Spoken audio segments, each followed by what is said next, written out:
이 증권사들이 원금을 보장하면서도 더 높은 금리를 받을 수 있는 이 종합투자계좌 IMA가 곧 국내에도 선보일 전망입니다.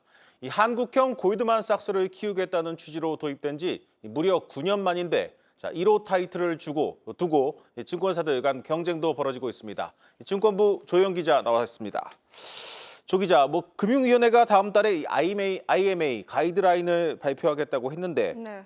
증권사 하면 제가 이제 통장 같이 쓰는 CMA는 알고 있는데 IMA는 정확히 어떤 상품입니까? 그러니까 증권사가 투자자의 원금을 보장한다는 것, 그리고 증권사는 고객으로부터 받은 돈을 기업 대출이나 회사채 같은 기업금융, IB에 투자할 수 있다는 것, 이 두 가지가 핵심입니다. 네. 그러니까 현재 증권사에서 수시 입출금식 통장으로 쓰이는 CMA는 자금을 좀 환매부 조건이나 MMF 등에 투자하고 있죠. 원금 보장 의무도 없고요. 그러니까 IMA를 쉽게 말하자면 개인 투자자들에게는 예금 계좌 같은 원금을 좀 보장받으면서도 은행 금리보다 더 높은 이익을 얻을 수 있는 투자 상품이 생기는 것이고, 증권사로서는 IMA 인가를 받으면 발행 한도 제한 없이 자금을 모집할 수 있습니다. 그러니까 더 폭넓게 비즈니스 모델을 넓히고 공격적으로 투자할 수 있다는 점이 매력적입니다.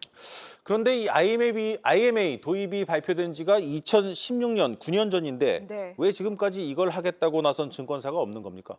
당시 발표가 이 초대형 투자은행, 초대형 IB 육성 방안이었습니다.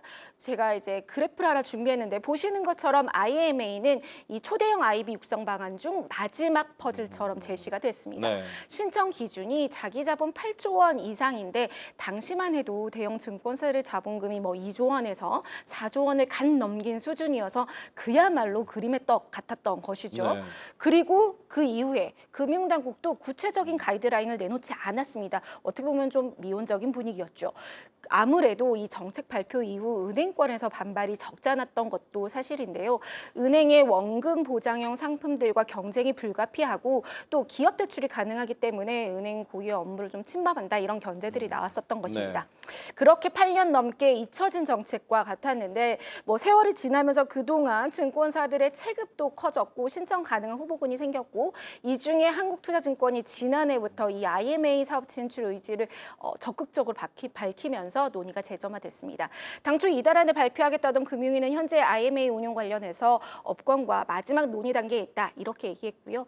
IMA 가이드라인에는 투자자 원금 보장이 어떻게 구체화될지, 그리고 증권사의 건전성 유지안, 그러니까 레버리지 비율 완화 수준과 투자 한도 등 같은 내용이 담길 전망입니다.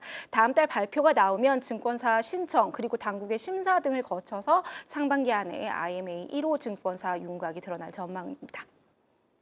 지금 현재까지 요건을 충족하는 곳은 이 한국투자증권과 미래에셋증권 이렇게 이 두 곳인데 네. 이 두 곳의 분위기가 미묘하게 다르다고요. 그렇습니다. 두 회사 모두 이 IMA 가이드라인이 발표되면 신청하겠다, 이런 공식적인 의지는 밝혔습니다. 네. 하지만 그중에서 더 적극적인 곳은 한국투자증권입니다. 한투증권은 내일 7천억 원 규모의 신종 자본증권을 발행하는데요. 물량 전액을 이제 한국금융지주가 인수합니다.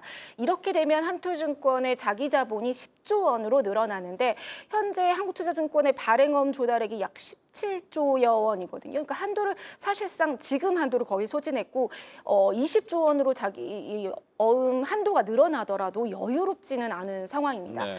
그리고 부동산 PF 1세대로 꼽히는 김성환 대표가 IMA 인가 취득에 공격적인 드라이브를 걸고 있습니다.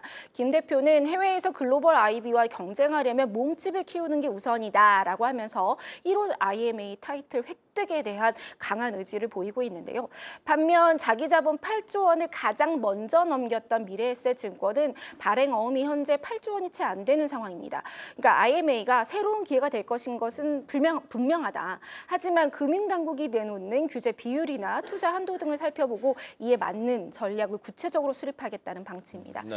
업계에서는 IMA를 취득하면 국내의 부동산과 인수금융, 프리-IPO 지분 투자 등에 활용될 것으로 전망하고 있습니다. 하지만 이제 원금을 보장하면서 알파 투자 수익을 내는 것이 공존할 수 있느냐라는 시선도 있어서 자칫 IMA가 취지와 달리 부동산 금융 투자에 편중되는 것은 아니냐, 이런 우려도 불거지고 있습니다.